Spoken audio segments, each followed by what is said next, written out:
जब लग गुरु मिले न साचा, तब लग गुरु करो 10 पांचा। क्या गुरु बदल सकते हैं? क्या गुरु बदलने से पाप लगता है? आध्यात्म के इस मैदान में आखिर सही गुरु कौन है? गीता जी में वर्णित तत्वदर्शी संत कौन है? इन सभी प्रश्नों के उत्तर जानने के लिए अवश्य सुनिए जगत गुरु तत्वदर्शी संत रामपाल जी महाराज के मंगल प्रवचन। पुण्यात्मा, ये आत्मा जब रोती है भगवान को तो परमात्मा अपने बच्चे के लिए तुरंत आता है, यदि उसके पुण्य पिछले ठीक हैं। उस पुण्य के आधार से तीनों लोकों में प्रवेश करके सबका धारण पोषण वही परमात्मा करता है। कबीर साहब ही करते हैं, अल्लाह अकबर ही करते। अब क्या रचना रची परमात्मा ने। थोड़ी सी दूरी पर एक सुंदर बगीची, उसमें फलदार वृक्ष, बहुत सुंदर फल से लदपद वृक्ष, और एक तालाब छोटा सा बनाया, एक कुआं बनाया, और एक झोंपड़ी, एक हट बनाई अपनी शक्ति से, और 3 कुत्ते लेकर, 3 कुत्ते सुंदर वाले बढ़िया बढ़िया से बेलों से बांध रखे तीनों कुत्ते, और एक साधु रूप बनाकर परमात्मा बैठ के, जैसे कोई फकीर रहा करते हैं सात जंगलों में। अब राजा ने देखा कि वो बगीचा भी है, फल भी लगे हैं, तालाब भी है, घोड़े को जल पिलाया, फिर स्वयं जलपान किया, फिर फल आहार किया। जब इस व्यक्ति को सुख हो जाता है तो भगवान बोलता है, पेट भर गया, प्यास बुझ गई, तो देखा सामने एक महात्मा बैठा है और 3 सुंदर कुत्ते ले रखे इसने। राजा ने उस फकीर के पास जाकर प्रणाम किया और कहा, महात्मा जी, इन कुत्तों का तू क्या करेगा? तीनों का एक रख ले, 2 मुझे दे दे। अब परमात्मा बोले, भाई ये कुत्ते ऐसे देने के नहीं, ये वीआईपी कुत्ते हैं भाई, ये वीआईपी डॉग हैं। बताऊं कैसे वीआईपी हैं? ये 1 नंबर का है ना। ये तो बुलक बुखारी शहर का जो राजा है ना, उसका पिताजी है, और ये उसका दादाजी, और ये उसका परदादाजी। ये उल्लू के पट्टे राज करा करते। मैंने समझाया करता रहा, भक्ति कर लो, ये 2 दिन के राजपाट हैं, फिर कुत्ते गधे बनकर धक्के खाते फिरोगे। और अब देखो इनके सामने एक काजू किशमिश के हलवा बना के और इतनी दूरी पर रख रखा, वो खाने की चेष्टा कर रहे हैं, उन तक मुंह नहीं जाता, और परमात्मा उनके सोटे लगा रहे हैं, अब खुआऊंगा तुम्हें काजू किशमिश के हलवे, और वो चिल्ला रहे हैं। अब उसका कलेजा फिट गया, हिल गया उसका कलेजा, अब वो शतब्द हो गया। इब्राहिम सुल्तान अदम एकदम सुन्न हो गया माइंड उसका कि यो सचमुच साधु संत झूठ नहीं बोला करते। और कहने लगा, और सुन ले भाई घोड़े वाले, या खाली बेल रखी है ना, या खाली बेल कुत्ते बांधने की, ये इसलिए खाली रखी है। अब वो बैठा है ना गद्दी पर, वो इब्राहिम, वो भी कुत्ता बनेगा, उसको इससे बांधूंगा, यही रोकूंगा उसको।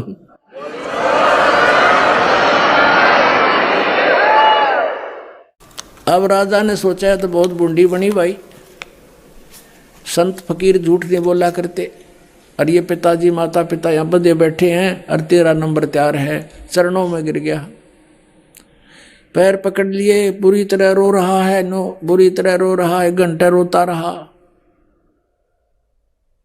और आंखें जब खुली 1 घंटे के बाद उसने देखना चाहा, तो क्या देखता है? वहां ना साधु है, ना कोई बाग बगीचा, कोई तालाब है, ना कोई झोंपड़ी, ना कुत्ता है, अकेला पड़ा जंगल में रो रहा है। और देखा ऊपर, क्या ये, क्या मैं स्वप्न देख रहा हूं? स्वप्न कैसे देखे? क्योंकि वहां घोड़े के पैर अभी तक गिल्ले हैं, पेट भरा हुआ है, स्वप्न भी नहीं हो सकता। उठकर चल पड़ा, बैठकर घोड़े पर वहां पर आ गया जहां उनका पड़ाव लगा हुआ था। किसी से नहीं बोला, एकदम मायूस हो गया, और संकेत से कहा, उठाओ यहाँ से, चलो। सबने 10 मिनट के अंदर अपना पैकिंग कर ली, चल पड़े पीछे पीछे, वापस आ गया। अब क्या बताते हैं परमात्मा, हम कारवान हो आए, मैलों पर ऊंट बताए, बोले बादशाह सुल्ताना, तुम रहते कहाँ दीवाना, दूजा का सिद्ध गवन किया रे, डेरा महल सराय लिया रे। जब हम महल सराह बताई, सुल्तानी को त्यावर आई। अरे तेरे बाप दादा पड़ पीढ़ी, ये बसे सरा में गीधी। ऐसे ही तू चल जाई, यूं हम महल सराय बताई। अरे कोई कासिद को गैलाओ, इस पंडित खाने जाओ। उठे पादशाह सुल्ताना, वहाँ कासिद गैब छिपाना। तिज बांधी हो सेज बिछाई, तन तीन कोरडे खाई। तब आया अनहद हासा, सुल्तानी गहे खवासा। मैं एक घड़ी से जा सोई, तात मेरा यू हवाल होई। जो सोवे दिवस और राता, उनका के हाल विधाता। अब क्या बता रहे परमात्मा, हम कारवान हो आए, मैला पे ऊंट बताए। हम परमात्मा खुद कहते हैं हम सतलोक से अमरलोक से सतगुरु आए, रूप धरा कारवाना, और ढूंढत ऊंट मैल पर डोले, और बुझे साहब आना। अब कहते हैं सोचल सीधर मैं करूं। पुण्यात्माओं, एक पुण्यात्मा के लिए जैसे वेद बताते हैं कि वो परमेश्वर अपने ऊपर रहता है, वहां से गति करके आता है, अच्छी आत्माओं को, दृढ़ भक्तों को उनको मिलता है, उनको उपदेश देता है, ज्ञान देता है। वो परमात्मा कबीर जी है, और किस प्रकार वो भटक रहे हैं अपनी आत्माओं के लिए। अब एक जीव को काल के जाल से हटाकर सतमार्ग पर लगाने के लिए मालिक ने कितने कष्ट उठाए। पुण्यात्माओं, कुछ आंख खोलो। उस परमात्मा को हम बहुत युगों से दुखी कर रहे हैं, अब समय आ गया यहाँ से निकलने का। अब क्या बताते हैं कि हम एक रबारी बनकर आए, कारवान माने जो ऊँटों के कारवां लेकर चलते हैं, लंबे लंबे कतारे, उस तरह का रूप हमने बनाया। खुद कहते हैं हमने ही ये सब उसको वहां से हटाने के लिए सब कोशिश की है। फिर क्या बताते हैं कि तीजे बांधी हो सेज बिछाई, और तन तीन कोरडे खाई। तब आया अनहद हासा, सुल्तानी गहे खवासा। परमात्मा क्या कहते हैं कि मैं एक घड़ी से जा सोई, तात मेरा ये हाल होई। जो सोए दिवस और राता, उनका के हाल विदाता। कि मैं तो एक घड़ी इस गंदी सेज पर सोई थी जिस पर तू दिन रात सोता है बोले आदमी, और मुझे इस पर सोने का, एक घड़ी के सोने का 3 कोरडे दंड मिला है। और तू, तेरे साथ क्या होगी मूर्ख, मैं इसलिए हंस रहा हूं। परमात्मा कहते मैं इसलिए हंस रही हूं। और फिर अंतर ध्यान हो गए। चौथे जोगी बहे हम जिंदा। परमात्मा ने लीला क्या की। चौथे जोगी बहे हम जिंदा, लिन 3 कुते गड़ फंदा। हम एक जोगी बनकर, जिंदा महात्मा बनकर बैठ गए। जैसे आदरणीय धर्मदास साहिब जी को परमात्मा जिंदा महात्मा के रूप में मिले कलयुग के अंदर, आदरणीय मुलुकदास साहिब जी को ऐसे संत रूप में मिले थे सत्संग करते हुए। आदरणीय नानक साहिब जी को जिंदा महात्मा के रूप में मिले परमात्मा, बेई नदी पर सचखंड लेकर गए, फिर उनको वापस छोड़ा 3 दिन के बाद। आदरणीय दादू साहिब जी को भी ऐसे जिंदा महात्मा के रूप में गांव से बाहर एक बनी में मिले, उनको भी सचखंड दिखाया। 3 दिन बेहोश रहे थे दादू साहिब जी, तीसरे दिन होश में आए थे। फिर उन्होंने कबीर साहिब की महिमा कलम तोड़ गाई थी। आदरणीय गरीबदास साहिब जी को भी जिंदा महात्मा के रूप में आए थे, सचखंड लेकर गए थे, फिर वापस छोड़ा था। आदरणीय गीसा दास साहिब जी को भी यही लीला की थी, उनके साथ भी सचखंड लेकर गए थे, तीसरे दिन वापस छोड़ा था। अब क्या बताते हैं। चौथे जोगी भये हम जिंदा, लिन 3 कुत्ते गल फंदा। 3 कुत्ते ले लिए और एक गल फंदा यानी गले में बांधन का रस्सा नारा रख ली चेन। दीनी हम साकल डारी, सुल्तानी चले बागबाड़ी।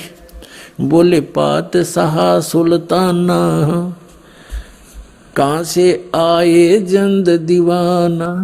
परमात्मा से पूछता है वो इब्राहिम सुल्तान राजा जंगल में कि हे जिंदा महात्मा तू कहाँ से आया है, यहाँ कैसे बैठा है। ये 3 कुत्ते क्या कीजे, इनमें से 2 हमको दीजे। इब्राहिम सुल्तान कहता है इन 3 कुत्तियां का तू क्या करेगा, 2 हमें दे दे। अरे तेरे फिर यों लोह लंगर शीश लगाई, अरे तेरे बाप दादा हैं भाई, इन बड़ी बद फैल कमाई। ये तेरे बाप दादा हैं भाई, इन बड़ी बद फैल कमाई। यों लो लंगर शीश लगाई, तब कुत्तों धूम मचाई। अब कुत्ता ने कुटन लागे भगवान, सांकड़ गेला चैन मारे उनका बेल।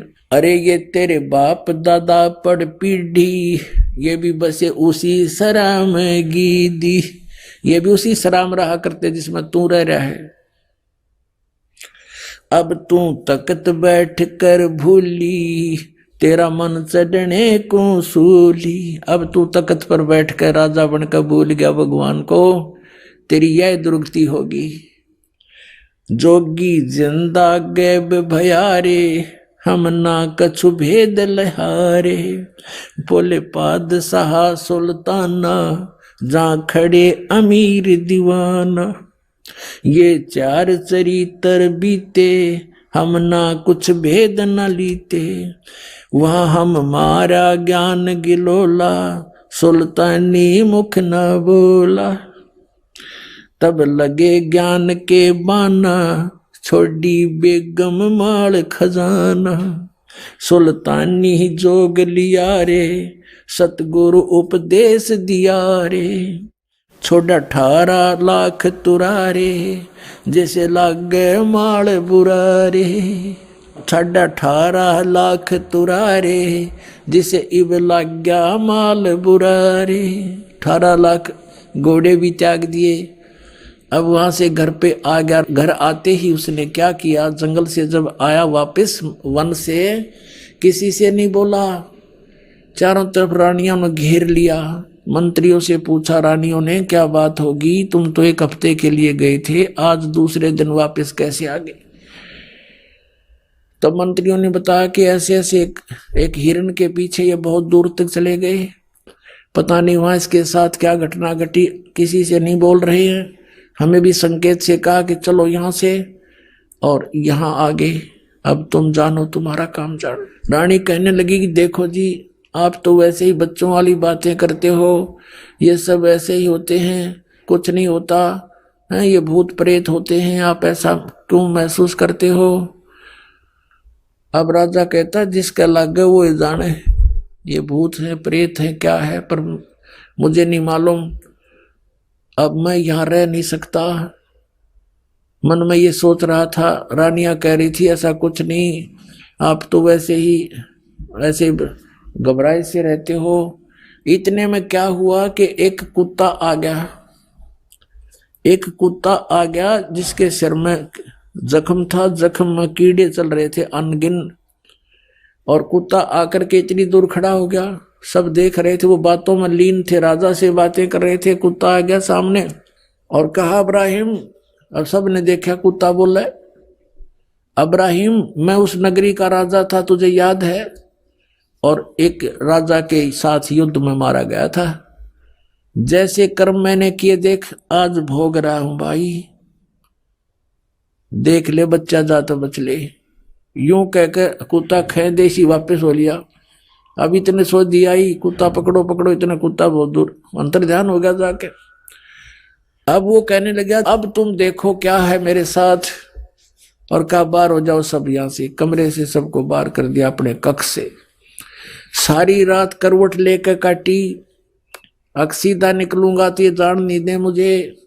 रात्रि में क्या किया, पीछे से रस्सा बांध कर महल के पिछले साइड पे और काला मुंह कर लिया, कालस लगा ली मुंह के ऊपर, कोई पहचान ना ले, और केवल 1 साल लपेट लिया। जैसे राजा से ये साधु संत देखे, एक चद्दर ने बांध लिया कने ऐसे बस। और गलती से जूती पहने रह गया, वो 9 की 9 जो बहुत कीमती थी, और रातों रात निकाल दी, कम से कम 20 किलोमीटर स्पीड थे। अब सुबह हुआ, भूख लगी, वहां एक मालन बेर बेचे थी, बाग के बाहर बैठकर रास्ते में। भूख लगी राजा को, उसने कहा मालन बेर दे दे, इसका रेट बता क्या लेगी। मालन कहने लगी, एक आने के शेर 1 किलो बेर देती हूं, आना निकाल भगत। अब राजा ने कहा मेरे पास पैसे नहीं है, ये जूती है 1.25 लाख की एक की कीमत है, और मुझे भूख बहुत लगी है, तो मुझे बेर दे दे, 1 किलो दे दे। 1 किलो जोड़ी में जब दलाल लगा और कहा ये जूते ले ले, तो 2.5 लाख की जूती, दोनों दर्दी, भूख इतनी जबरदस्त लगी हुई थी। तो यहाँ परमात्मा कहते हैं अन देव तू बड़ा दयालम, और तेरे पलड़े तुले नी लालम। अन देव तू जगमग ज्योति, तेरे पलड़े तुले नी मोती। तो इस प्रकार कहते भूख का आगे सब ये संसारिक जो धन है ये भी व्यर्थ होता है। अब वो 2.5 लाख के जूते दर दिए 9 की 9, और कहा एक शेर बेर डाल दे। अब मालन जब बेर तोला थी और तोलते ही डालने लगी, तो एक बेर जमीन पर गिर गया और शेष उसकी जोड़ी में डाल दिए। अब मालन तो कहती है ये बेर मेरा, अब्राहिम कहता ना मेरा, दोनों उस बेर पर लड़न लग रहे। परमात्मा ने एक मारा उसके मुंह पर थप्पड़। अब्राहिम कहे अरे भले आदमी, 2.5 लाख की जूती, 1 पैसे का बेर, पता के छोड़ तने धन क्या छोड़ के आया, तो आड़े फिर हुआ बीमारी पाल रही। 2.5 लाख की जूती गिर दी, 1 पैसे के बेर पर फिर वही मेरी मेरी कर रहा है, तो क्या छोड़ के आ जा अपने घर में वापस। यूं कह के अंतर ध्यान हो गए, भगवान वहां दिखाई नहीं दिए। अब कहने का भाव ये है कि परमात्मा हमारे को चोट मार मार कर इस माया के जाल से छुटवाते हैं। माया का लेप हमारे बहुत हो गया, इसके ऐसी चोट मार मार कर इसे नफरत कराते हैं, और हम मांगते माया भगवान थे, और ये माया तो आपको इतनी दे देगा आपके समझ में भी ना हो, पर यह माया आपका काम किया होगी, आपकी दुश्मन बन जाएगी ये लास्ट में। तो इसलिए पुण्यात्माओं, आप परमात्मा के मर्यादा और नियम को पहचान कर इस मार्ग पर चलिएगा। आपका ये जीवन भी इतना बढ़िया रहेगा, औरों से असंख्य गुना बढ़िया रहेगा, लेकिन निराधन ना मांगियो भगवान थे।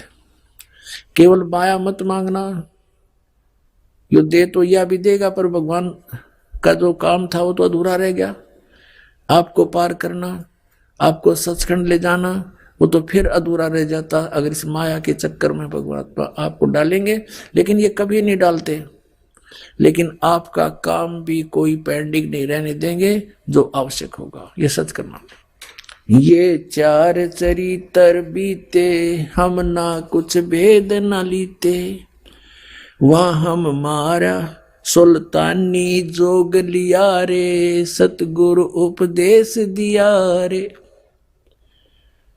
18.5 लाख तुरारे, जिसे लाग गया माल बुरारे। अब क्या बताते हैं कि जिसने 18 लाख घोड़े छोड़ दिए, त्याग दिए, और अब लग गया माल बुरारे, वो धन अब उसको दुश्मन दिखाई दे रहा अपने जीवन के लिए। छोड़े गज गैबर सब जल होड़ा, सब अब बहे बाट के रोड़ा, संग 16 सेंस सुहेली, एक से एक अधिक नवेली, छाडे हीरे हिरंबर लाला, सुल्तानी मोटे ताला, जिन लोक परगना त्याग्या, सुन शब्द अनाहद लाग्या, कप पगड़ी की कोपीन बनाई, सालों की अल्फी लाई, शीश किया मुंह काला, सुल्तानी तजे बुखारा, गण गंधर्व इंद्र लर्जे, धन मात पिता जिन सिरजे। होय होय भया सप्तपुरी पर साका, सुल्तानी मार्ग बाका। अब क्या बताते हैं कि जब ऐसा फैसला सुल्तान अधम ने लिया, घर त्याग दिया, इतने ठाठ त्याग दिए। कहते हैं गण गंधर्व इंद्र लर्जे। ओहो, गण गंधर्व ये जितने भी देव हैं, देव इंद्र, स्वर्ग का राजा इंद्र भी कहते हैं कांपने लग गया कि वे कमाल कर दिया इस आदमी ने, हिम्मत देख इसकी कैसे त्याग कर चल पड़ा। बया सपतपुरी पर साका। कहते हैं गण गंधर्व इंद्र लर्जे, धन मात पिता जिन सरजे। परमात्मा कहते हैं कि धन है इब्राहिम सुल्तान के माता पिता को जिसका ऐसा लाल उत्पन्न हुआ, ऐसा पुत्र उत्पन्न हुआ।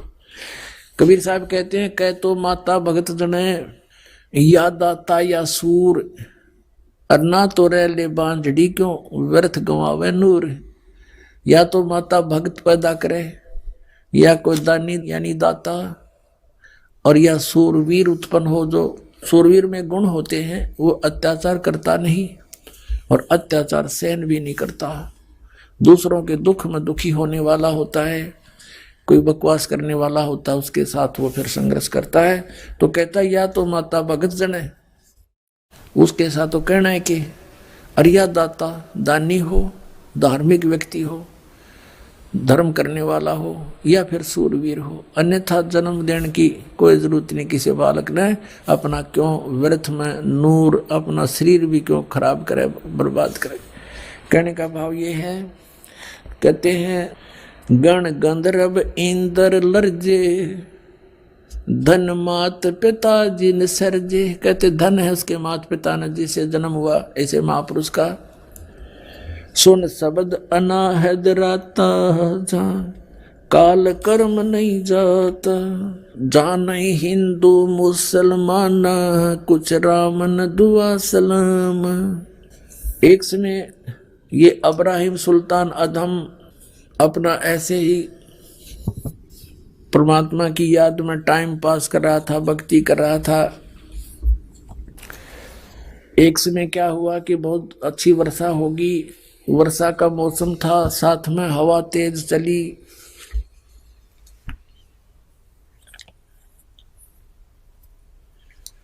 तो उसको कुछ ठंड लगी, तो उसने सोचा एक झोंपड़ी थी किसी की, उस झोंपड़ी के पीछे हवा की दूसरी साइड में, बैक साइड में बैठ गया और हवा की आड़ में कि रात यहां काट लूं, सुबह चल पड़ूंगा। रात्रि के समय उस झोंपड़ी वाले एक पत्नी थी उसकी, एक स्वयं था और एक गाय रखी थी उसने बस।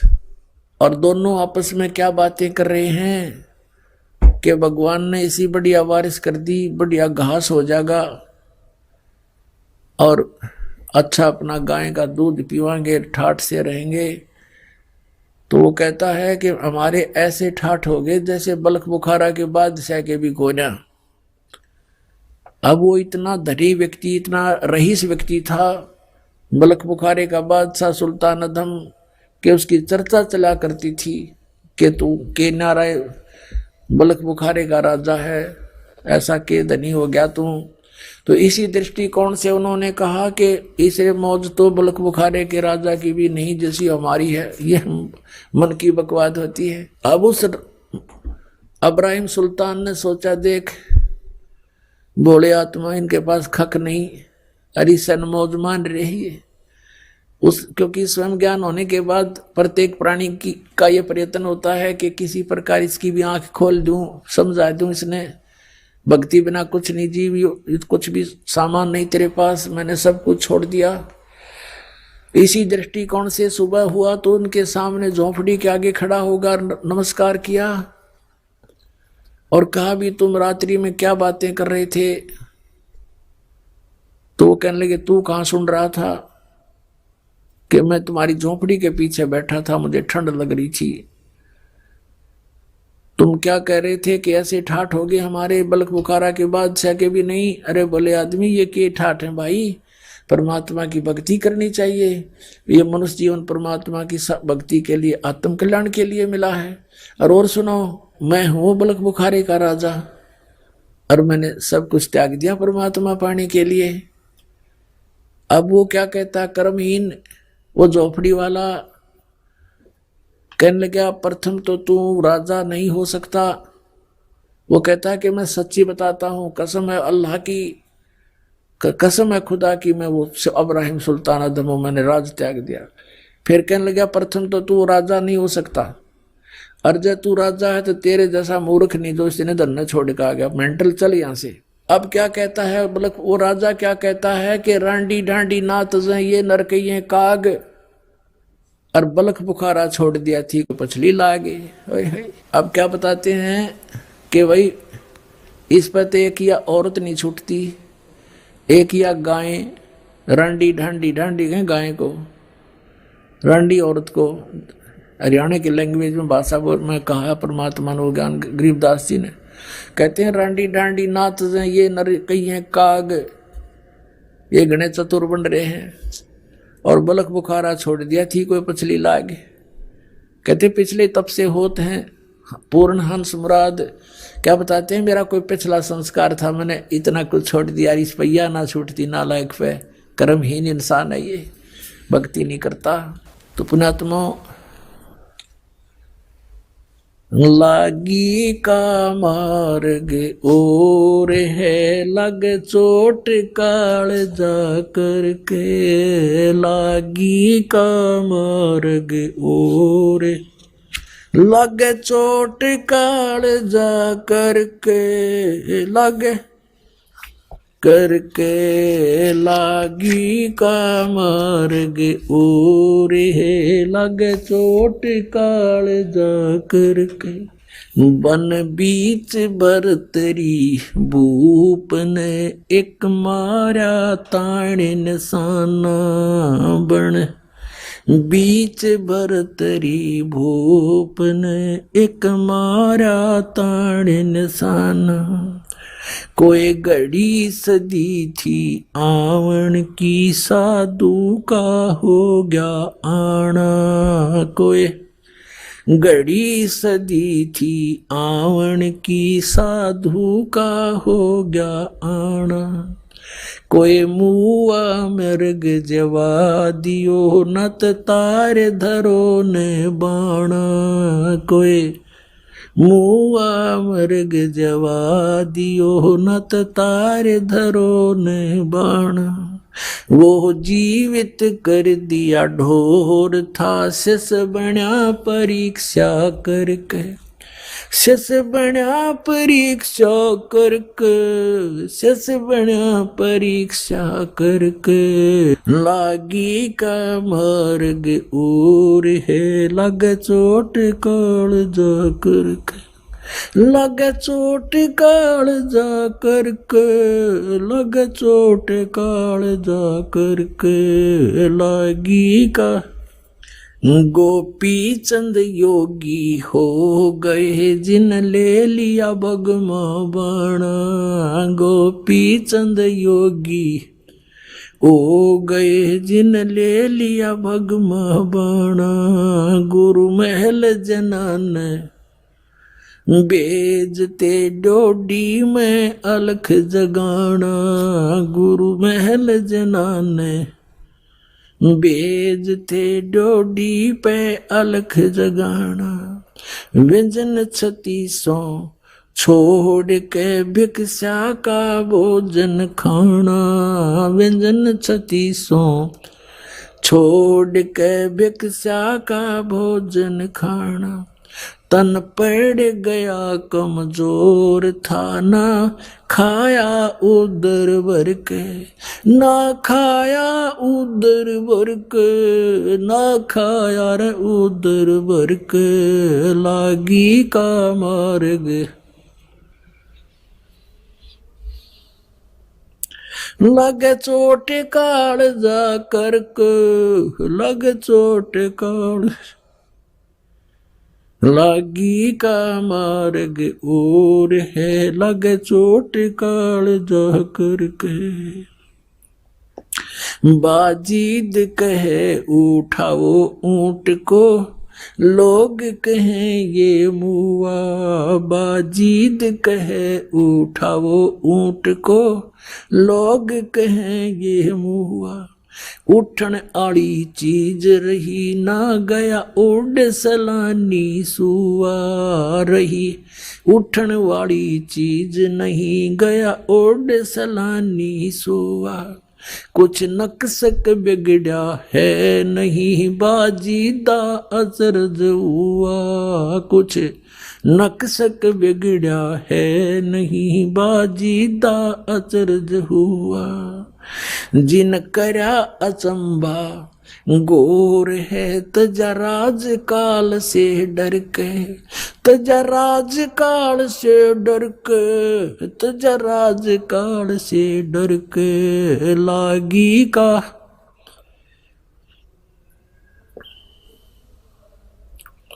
लगे चोट काल जा करके, लगे चोट काल जा और है लगे चोट। सुल्तानी मगन बैराग में, जिन तज दिया बलख बुखारा। सुल्तानी मगन बैराग में, जिन तज दिया बलख बुखारा। कदे पालकियों में चालते, आज ठा लिया गोदड़ बारा। कदे पालकियों में चालते, आज ठा लिया गोदड़ बारा। सब संगी छोड़ी रोवती, रोवे था कुणबा सारा। सब संगी छोड़ी रोवती, रोवे था कुणबा सारा। शोर मचारण वास में, ना देखा पीछा फिर के, ना देखा पीछा फिर के, ना देखा रे पीछा फिर के लागी का। लग चोट काल जा करके लागी का।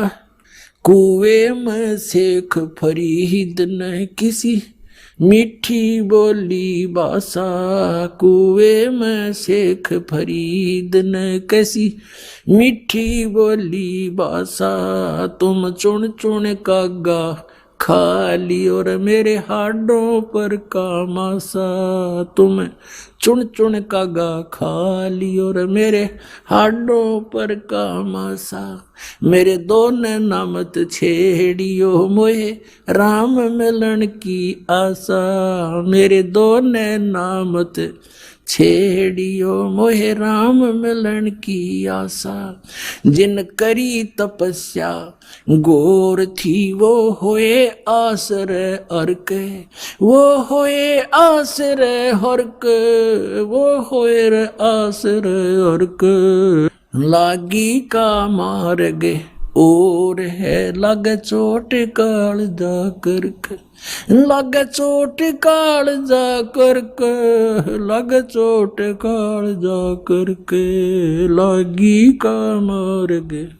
भाई पीपा दरिया में कूद गया, जिन कैसी करी डेठाई। पीपा दरिया में कूद गए रजिन, कैसी करी डेठाई।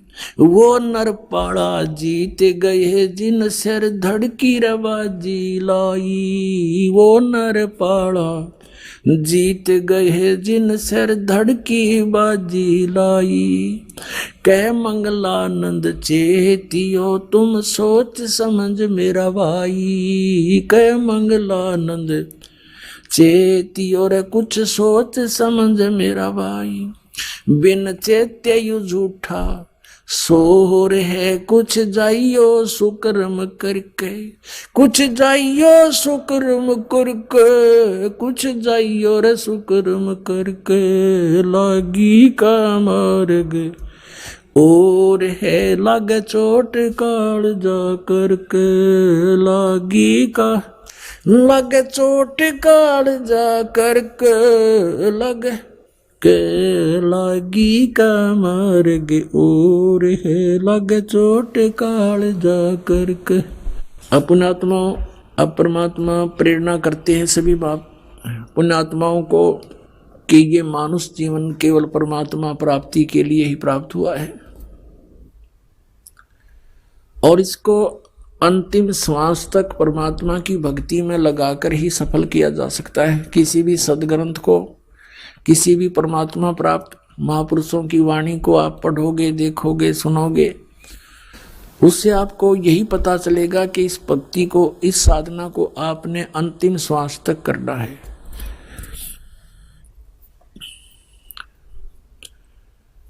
अब जैसे कल प्रसंग चल रहा है, ये 3 कंसेप्ट क्लियर हुए बिना हम परमात्मा प्राप्ति नहीं कर सकते। नंबर 1, परमात्मा पहचान के कौन है वो भगवान, और दूसरा ये है कि उसका कहाँ है प्रमाण, जिसको आप जी परमात्मा सिद्ध करने की चेष्टा कर रहे हैं, उसके प्रमाण कहाँ है। और तीसरा समाधान, समाधान भी पूरा हो, फिर उसको प्रदान करने वाला अधिकारी संत हो। जैसे एक आप व्यवहारिक, सांसारिक व्यवहारिक क्रियाओं में देख लीजिए, जैसे कोई दूसरे देश में जाना चाहता है तो पासपोर्ट बनवाते हैं। यदि वो पासपोर्ट बनाने वाला डुप्लीकेट हो तो आपका काम तो सारा ही खराब हो गया, आपकी भी सजा, बनाने वाला तो जाना ही सजा उसको तो होनी है। तो इसी प्रकार ये अधिकारी के बिना ये मंत्र दिए हुए काम नहीं करे। नहीं तो वो महापुरुष भी पहले बता सकते थे इन मंत्रों को, उनको मालूम था कि इन काल के दूतों को ये नाम हाथ लग जाएंगे। सतनाम सतनाम सतनाम करके उसके कोड वर्ड से महापुरुषों ने डंडोरा पीट दिया। इन नकली संतों ने सतनाम सतनाम गोट लिया। अब सतनाम तो वो ही है, जैसे ये तो संकेत है, सांकेतिक सच्चे नाम की तरफ, क्यों सच्चा नाम हो। अरे नकली संतों ने, पंथों ने, राधा स्वामी, धन धन सतगुरु, सच्चा सौदा सिरसा वालों ने ही न सतनाम कहे ना पता नो के वो है सतनाम। सतलोक को भी सतनाम कहते हैं, सार शब्द भी सतनाम, सतपुरुष भी सतनाम, और सत शब्द भी सतनाम, ये असली राम भी सतनाम और सतलोक भी सतनाम। और ये एक नाम जप है वो भी सतनाम, 5 नामों में ओंकार, जो ओंकार निरंकार ज्योति निरंजन सोहम और सतनाम, इनको सतनाम का नहीं पता। परमात्मा ने यू खेल खेलना था कि नकलियां का हाथ लग गया तो नाश हो जाएगा इस बात का, ये सारे भक्त रह जाएंगे। और फिर कैसे पहचान बताते ये नकली, ये नाम गलत दे रहे हैं। अगर नाम इनके पास ये होता तो कद्दे भी ना सूत में आया बात, क्योंकि ये कहते हैं हम भी तो वही, हमारे गुरु जी भी तो यही नाम दे रहे हैं। और अब ये स्पष्ट हो गया कि 500 नाम काल के जानो, वो 500 नाम काल के तो पुण्यात्मा, वो भगत, वो भी परमात्मा के बच्चे हैं जो नकलियां का फंस गए। अब उनके लिए ये प्रयत्न हो रहा पुण्यात्मा जो गलत स्थान पर चले गए। और आप जी यहां पहुंच चुके हो, आपकी किस्मत को मैं किन शब्दों से सराहूं, मेरे पास शब्द नहीं। धन्य आपके माता पिता जिनसे जन्म हुआ, सत्कर मान लेना। लख बर सूरा जूझ ही लख बर सामत दे, लख बर यति जहान में तब सतगुरु शरणा ले। आप इतने पुण्यात्मा रहे हो युग युगों में, जन्म जन्मांतरों में, लेकिन रास्ता नहीं मिला। जैसे आदरणीय नानक साहिब जी सतयुग में वो अम्बरीश राजा थे, इतनी पुण्यात्मा थे, राज भी करते थे, लेकिन भगवान का नौकर समझकर अपना राज करते थे। परमात्मा के जो जनता थी उसको परमात्मा के बच्चे जानकर उनका पालन पोषण करते थे। स्वयं बहुत जबरदस्त भक्ति करते थे, जिसके सामने दुर्वासा जैसे सिद्ध पुरुष भी फिट्टे मुंह होकर गए थे, जो केवल सिद्धियां कमाते थे। लेकिन वो भक्ति केवल विष्णु जी की करते थे। त्रेता युग में वही आत्मा फिर राजा जनक हुए, बहुत भक्ति करते थे, बड़े यज्ञ किए, बहुत से धर्म किए, 100 मन घी के कई यज्ञ किए। और फिर वही अपना पुण्य समाप्त करके फिर नानक जी बने। और पहले तो उन राजा बने थे तो उनके नौकर रहते थे, अब स्वयं नौकर लगे एक नवाब के यहाँ पर एक पेट के लिए। और उन अच्छी आत्मा को फिर परमात्मा मिलते हैं। कहते हैं लख बर सूरा जूझ ही लख बर सावत दे, लख बर यति जहान में तो सतगुरु शरणा ले। ऐसी पुण्यात्माओं को ढूंढते फिरते हैं भगवान। तो उनमें से आप भी आज एक हो जो यो नाम आपको मिल गया, सतनाम, सतकर मानना। अब इन महापुरुषों का इतिहास तो भगवान ने बता रखा है कि ये राजा थे, फिर एक नौकर के रूप में रह रहे थे, वही उसी तरह आज आप हैं। आप पहले बहुत अच्छी पुण्यात्मा रहे हैं, राजा भी रहे हो, इंद्र की पदवी भी प्राप्त की, आप बहुत देवता भी बने, राज फिर घसियारे, क्यों पुण्य खत्म हो गए, ये लूट कर फिर वापस भेज देता है।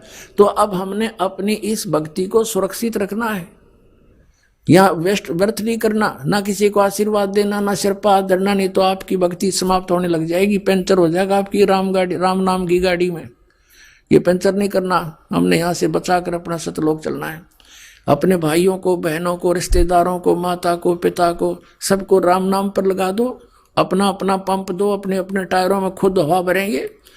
एक टायर से दूसरे के टायर में हवा कितनी भर के दोनों खराब कंडम हो जाएंगे। तो इस प्रकार हमने इन साधनाओं को अपना बचा के रखना है और सफल करना। अब जैसे सबसे पहले आपको 5 नाम दिए जाते हैं, ये 5 नाम जो हैं और जो 2 नाम इनके साथ फर्स्ट और लास्ट है, ये भी अब ये कंप्लीट कोर्स है, ये अब शुरू हुआ है। पहले केवल 5 नाम दिए जाते थे, परमात्मा स्वयं आए थे, वो भी 5 नाम देते थे। केवल कुछ पुण्यात्माओं को छोड़कर उन्होंने किसी को सतनाम और सार नाम नहीं दिया। जो दृढ़ भगत थे कि उसको छुपा रखेंगे, जिक्र नहीं करेंगे, तो उन्हीं को दिया मालिक ने, ना सतनाम नहीं दिया, केवल 5 नाम देते थे। वो 5 नाम कौन से थे? ये निरंकार ओंकार, ये नहीं है सतनाम वगैरह, वो आपको प्राप्त है जिनको प्रथम मंत्र मिल गया। तो इसमें पहला और लास्ट वाला मंत्र जो है ये परम पिता का है। ये इसलिए दिया जाता है कि मान लीजिए इस मंत्र के लेने के बाद भी किसी की मृत्यु हो जाती है तो इस 7 मंत्रों के जाप करने वाले को तुरंत मानव शरीर प्राप्त हो जाएगा। वैसे तो इस नाम के लेने के बाद मृत्यु होती नहीं, लेकिन नियम टूट जाता है।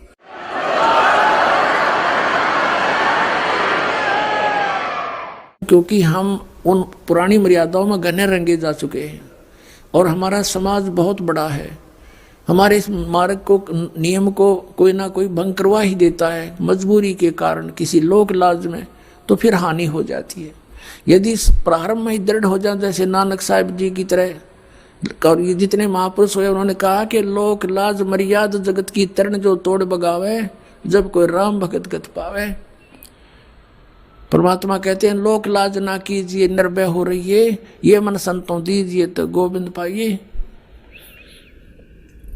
तो इस प्रकार यदि हम दृढ़ होकर प्रारंभ में आ जाएंगे तो ये 2 मंत्रों का साथ जाप करने से काल अटैक नहीं होता और कोई ऐसी दिक्कत नहीं आती। लेकिन फिर किस कारण से मर्यादा भंग हो जाती है, नाम दोबारा जुड़ने नहीं मिलता है, उस दौरान यदि मृत्यु भी हो जाती है तो तुरंत मनुष्य जीवन मिलेगा आपको। अब ये इसलिए क्यों प्रारंभ किए और पहले क्यों नहीं किए कि पहले अगर ये 7 मंत्र दिए जाते तो मान ले तुरंत नाम मनुष्य का जीवन मिल भी जाता तो लाभ क्या होता। वो 5 मंत्र जो बीच के आपको दिए हैं, इनसे आपको बहुत संसारिक सुविधाएं और धर्म पुण्य या ये साधनाएं परमात्मा ने बताई, यज्ञ, इनके करने से आपको इतने पुण्य होते रहे कि मनुष्य जीवन, जैसे ये पूरा किया फिर मनुष्य जीवन, फिर पूरा किया फिर मनुष्य जीवन, तो आपको मनुष्य जीवन मिलते हुए आ रहे थे। परमात्मा आपको चार्ज कर गए थे, आशीर्वाद दे देकर भी आपको चार्ज किया जाता है। वो भगवान भक्ति से आपको ओत प्रोत कर गए थे, लेकिन जन्म मरण वाली मार्ग नहीं मिला, छूटने वाला मार्ग नहीं मिला था। तो उसके लिए उस समय वो समय नहीं था। अब ये समय है वो आपको सही कंप्लीट नाम देने का।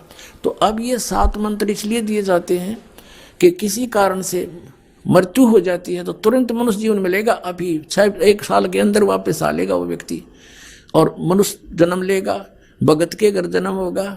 अब तो ये वो क्या करें ना, चाक चढ़ रहा है तो आगे तुरंत फिर नाम पर लग जाएंगे और अब 1-2 जीवन में वो पुण्यात्मा पार हो जाएंगे और 2 जीवन भी नहीं लगेंगे यदि आपको विश्वास पूरा हो जाता है। परमात्मा कहते जीवन तो थोड़ा है भला जो सत सुमरण हो, लाख वर्ष का जीवन आलेख रहने को। तो ऐसा नहीं कि 2-3 जन्म अवश्य लगेंगे, नहीं, आप इसी जन्म में इन मर्यादाओं का पालन करते हुए इस ज्ञान को आधार बना के, ज्ञान के आधार से आप जी का मन यहां से कति भर जाना चाहिए इस लोक से, तो समझो आप पार होगे।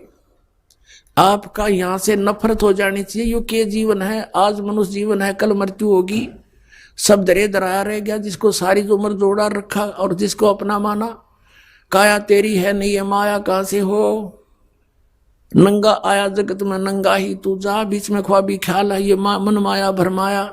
तो जब आपको ये पक्का विश्वास हो जाएगा तो आपका मन यहाँ से कति भर जाएगा, पुनर्जन्म की कति इच्छा हृदय से हट जाएगी।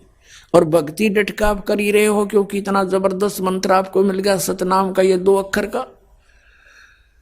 इसकी एक श्वास की कीमत, ये श्वास उश्वास से सिमरण करना होता है प्राणों से। जैसे नानक साहिब जी ने अपनी प्राण संगली बनाई, उसको उसका नाम इसीलिए प्राण संगली रखा है कि वो श्वास के सिमरण का भेद था उसमें। और इसको ये लिखा है कि ये मेरी देह है, ये मेरे शरीर है मेरा, इसको खराब ना करना, आम आदमी को मत देना, आदर से रखना। उनका भाव ये था कि समय आने तक इन सदग्रंथों को जीवित रखना है। और फिर संत आएगा, परमात्मा का दास यो भेज दिया, इनको सबको समझा के आपको कोड वर्डों को और रहस्यों को समझा कर आपको रास्ता देगा, वो धन बताएगा भगवान का, तो आपका मोक्ष हो जाएगा।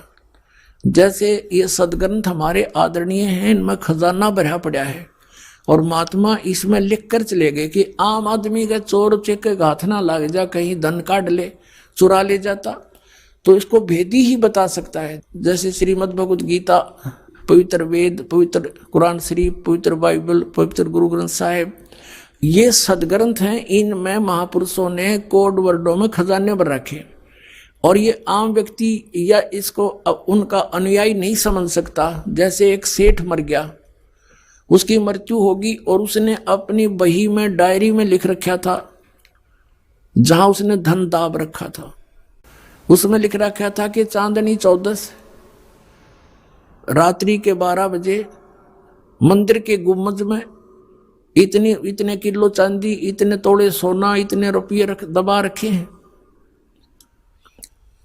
उसमें क्या था कि उस सेठ के आंगन में, प्रांगण में एक मंदिर था, अपना ही बनाया हुआ था उसका।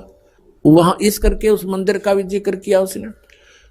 उसकी मृत्यु के बाद उनके पुत्रों ने पिता के लिखे हुए लेख पैड को, डायरी को पढ़ा। उन्होंने उसके आधार से जैसा उन्होंने सोचा समझा, उसको गुम्बद फोड़ दिया मंदिर का। वो गुम्बद फोड़ देने से उसमें कुछ नहीं मिला।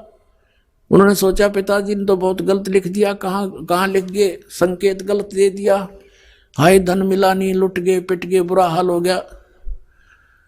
अब उनके पिता का एक मित्र धनी सेठ वहां पर आया शोक व्यक्त करने के लिए। उसके बाद फिर उन्होंने कहा कि हमारे पिताजी ने तो गलत लिख दिया, धन हमें मिला नहीं जहां उन्होंने लिखा था, और बहुत धन लिखा हुआ है, हम तो लुट गए, पिट गए, हाहाकार मच गया। तो उस सेठ ने कहा कि मुझे वो डायरी दिखाओ। वो डायरी उसको दिखाई गई। अब वो समझ गया कोड, क्योंकि उसके जानकारी वेदी ही समझेगा। कहते हैं कि वस्तु कहाँ खोजे कहाँ, किस विद लागे हाथ, एक पलक में पाइयो भेदी ले लो साथ। उनके उस पिता के मित्र ने कहा बेटा इस मंदिर के गुम्बद को यथावत बनवा दो, फिर तुम्हें वो खजाना मिलेगा। उन्होंने यथावत बना दिया, वो गुम्बद न्यों का न्यों बनवा दिया। फिर कहा कि जब मैं आऊंगा फिर वो धन उस दिन मिलेगा। अगली 14 चांदनी 14 को, यानी शुक्ल पक्ष की 14 के दिन वहां पहुंच गया सामने। और रात्रि के 12 बजे जहां उस मंदिर के गुम्बद की छाया उनके आंगन में थी, चांद की रोशनी में, वहां निशान लगाया। सेठ ने कहा बेटा यहाँ खोदो। वहां खोदा तो ज्यों का त्यों पा गया। तो पुण्यात्माओं, ये सदग्रंथ गुरु ग्रंथ साहिब, गीता जी और ये वेद और पुराण कुरान, ये आप अनुयायियों के समझ में नहीं आ सकता। आप तो बालक हो। इस दास को भेज दिया धन को बताने और खोद कर निकलने के लिए। आओ नाम लो, सतनाम लो, बेड़ा पार करवाओ। बोलो सतगुरुदेव।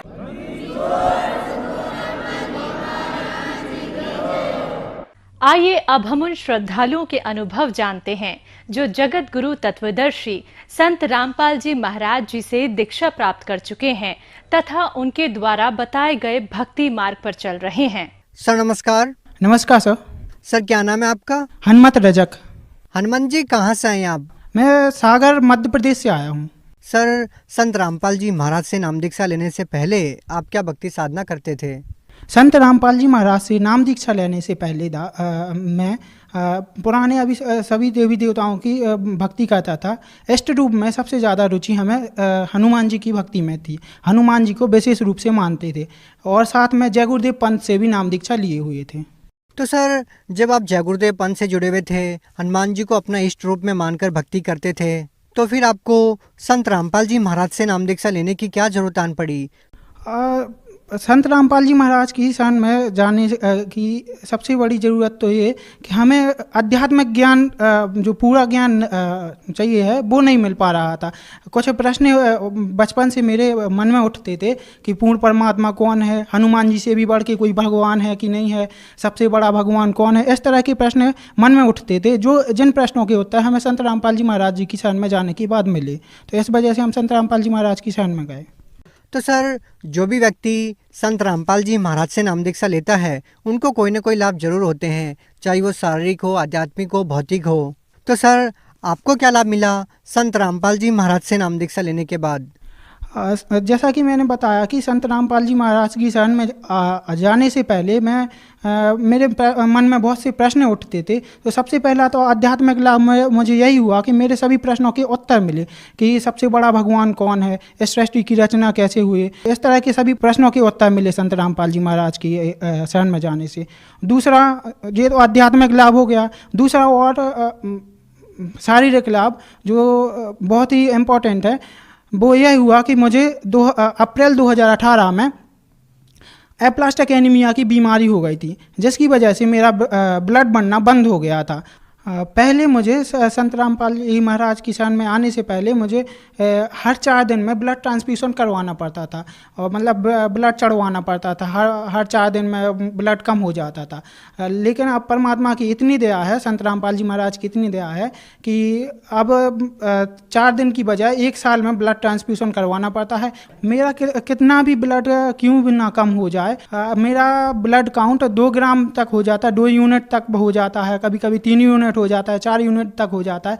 लेकिन मुझे संत रामपाल जी महाराज की कृपा से कोई भी घरेलू काम करने में कोई भी परेशानी दिक्कत नहीं आती है और सभी काम सुचारू रूप से चलते रहते हैं परमात्मा की दया से। सर और क्या लाभ मिले? संत रामपाल जी महाराज की दया से दूसरा लाभ यह है कि मेरे जो प्रेत बाधा थी घर में, वो प्रेत बाधाओं से मुक्ति मिली। मेरी माता जी को प्रेत परेशान करते थे तो उनसे भी मुक्ति मिली और मुझे भी बहुत ज़्यादा प्रेत बाधाएं थी जिनसे मुझे मुक्ति मिली परमात्मा की दया से। और संत रामपाल जी महाराज की दया से आर्थिक लाभ यह हुआ है कि मेरे जो खेती है, खेती में संत रामपाल जी महाराज के आदेश अनुसार कुआं खुदवाया था आज ही लगा के। तो उसमें जो आसपास के जो और किसान हैं उनके जो वाटर लेवल है उस हिसाब में हमारे यहाँ कुएं में पानी बहुत ज़्यादा निकला। बाकी आसपास के किसानों के कुएं में पानी नहीं था और मेरे कुएं में संत रामपाल जी महाराज की कृपा से मात्र 9 हाथ पर पानी निकला, जो कि 20-20, 30-30 हाथ के गहरे कुओं में पानी नहीं निकलता था। और क्या लाभ मिले आपको? परमात्मा की दया से दास को एजुकेशन में सबसे बड़ा लाभ यह हुआ है कि दास BBA अभी MBA कर रहा है। तो टोटल मैं पहले हिंदी मीडियम बैकग्राउंड से था, तो इंग्लिश मीडियम BBA करना बहुत ज़्यादा कठिन होता है हिंदी मीडियम बच्चे को। तो परमात्मा की दया से इतनी सारी बीमारियों के बावजूद भी मेरा BBA कंप्लीट हो गया है, अच्छी तरह से एजुकेशन चल रही है। और रिसेंटली अभी एक लाभ हुआ है कि मेरे बाइक से सागर आ रहा था, अपने डिस्ट्रिक्ट आ रहा था किसी काम से, तो भैंस से टकरा के चलती गाड़ी से भैंस टकरा गई थी, जिस वजह से परमात्मा की दया ये हुई कि मेरा कुछ भी नहीं हुआ, बस हाथ में थोड़ी सी खरोंच आई थी और परमात्मा ने उस एक्सीडेंट से जो जान जानी थी, बड़ी हानि होनी थी, वो छोटे में टाल दी। परमात्मा बताते भी हैं, संत रामपाल जी महाराज बताते हैं कि सद्गुरु शरण में आने से आई टल बढ़ाए, जो मस्तक में सूली हो वो कांटे में टल जाए। तो परमात्मा ने जो बड़ी हानि होनी थी एक्सीडेंट से, वो छोटी सी मात्र खरोंच में टाल दी। सर जैसा कि आपने बताया कि पहले आप जय गुरुदेव पंथ से जुड़े हुए थे, जय गुरुदेव पंथ से आपने गुरु दीक्षा ले रखी थी और अब आपने संत रामपाल जी महाराज को गुरु बनाया है। कहा यह जाता है कि गुरु नहीं बदलना चाहिए। सर क्या कहना चाहेंगे, आपने गुरु बदल के कोई पाप तो नहीं किया? सर ऐसा है कि गुरु बदल के जो अब सांसारिक अवधारणा है कि गुरु बदलना पाप है। जैसे मान लीजिए मुझे बीमारी थी और मैं एक डॉक्टर से ठीक नहीं हो रहा था, जैसे मेरे पास ये सारी रिपोर्ट्स हैं, मैं एक डॉक्टर से ठीक नहीं हो रहा था, सागर अपने डिस्ट्रिक्ट लेवल पर दिखाया, दूसरे जगह गए, तो इसी तरह एक जगह से जहाँ ठीक नहीं हो, लाभ नहीं मिलता तो दूसरे डॉक्टर को बदलना पड़ता है किसी रोग में। ऐसे ही गुरु बदलना पाप नहीं है। अगर हमें एक गुरु से पूर्ण लाभ नहीं मिल रहा, आध्यात्मिक लाभ नहीं मिल रहा है, पूर्ण गुरु नहीं है वो, तो अपन दूसरे गुरु भी बदल सकते हैं, इसमें कोई पाप नहीं है। सर आप संत रामपाल जी महाराज व जय गुरुदेव पंथ में क्या भिन्नता पाते हैं? सर सबसे बड़ी भिन्नता की बात तो यह है कि आध्यात्मिक जो ज्ञान है, ट्रू स्पिरिचुअल नॉलेज है, वो संत रामपाल जी महाराज के पास है। संत रामपाल जी महाराज वेदों के अनुसार, शास्त्रों के अनुसार सही भक्ति विधि बताते हैं। और जय गुरुदेव पंथ में केवल 5 नाम काल के देते थे, वो बस, उसके अलावा कुछ ज़्यादा खास नहीं था। जय गुरुदेव पंथ में नशा छुड़वाने के लिए बोलते तो थे कि आपको नशा नहीं करना चाहिए, लेकिन उसमें कुछ ठोस नियम नहीं थे कि आपको अगर नशा करेंगे तो आप भक्ति नहीं कर सकते, आपको भक्ति मार्ग में ये हानि करेंगे, ऐसा कोई ठोस नियम नहीं था। संत रामपाल जी महाराज की शरण में आने से हमें पता चला कि नशा करना पाप है। और नशा जो जय गुरुदेव पंथ में जो नशा करते थे, मांस खाते थे, तो वो जय गुरुदेव पंथ में रहते हुए भी लोग नशा नहीं छोड़ पाते हैं। संत रामपाल जी महाराज की शरण में आने के बाद लोग ऑटोमेटिक अपने आप ही नशा छोड़ देते हैं। सर आप भगत समाज को क्या संदेश देना चाहते हैं? सब भगत समाज को दास वही संदेश तो नहीं दे सकता, बस एक प्रार्थना कर सकता है कि गुरु जी संत रामपाल जी महाराज बता दें कि मानुष्य जन्म दुर्लभ है, ये मिले न बारंबार, जैसे तरुवर अर्थात पेड़ से पट्टा टूट गए, बहु न लगता डार। अर्थात हमारा जो मनुष्य शरीर है बहुत ही दुर्लभ चीज़ है, ऐसे हमें व्यर्थ नहीं करना चाहिए। ये केवल हमें सद्भक्ति के लिए, सही भक्ति करने के लिए मिला है, और सही भक्ति केवल संत रामपाल जी महाराज विश्व में दे रहे हैं। और आप सब परमात्मा संत रामपाल जी महाराज की शरण में आके अपना कल्याण करवाइए।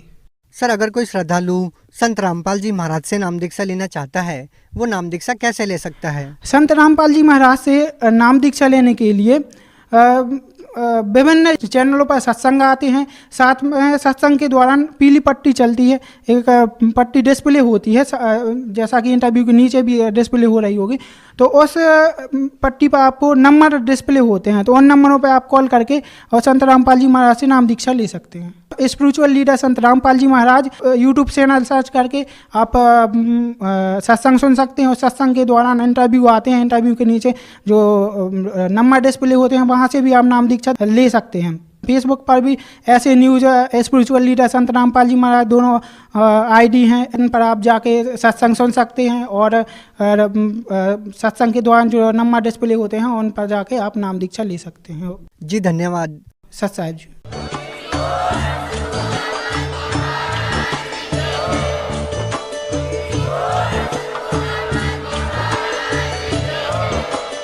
आप सुन रहे थे जगत गुरु तत्वदर्शी संत रामपाल जी महाराज जी के मंगल प्रवचन। अधिक जानकारी के लिए विजिट कीजिए हमारी वेबसाइट www.jagatgururampalji.org। संत रामपाल जी महाराज जी के शुभ आशीर्वाद से पूरे विश्व भर में 500 से भी ज्यादा नाम दीक्षा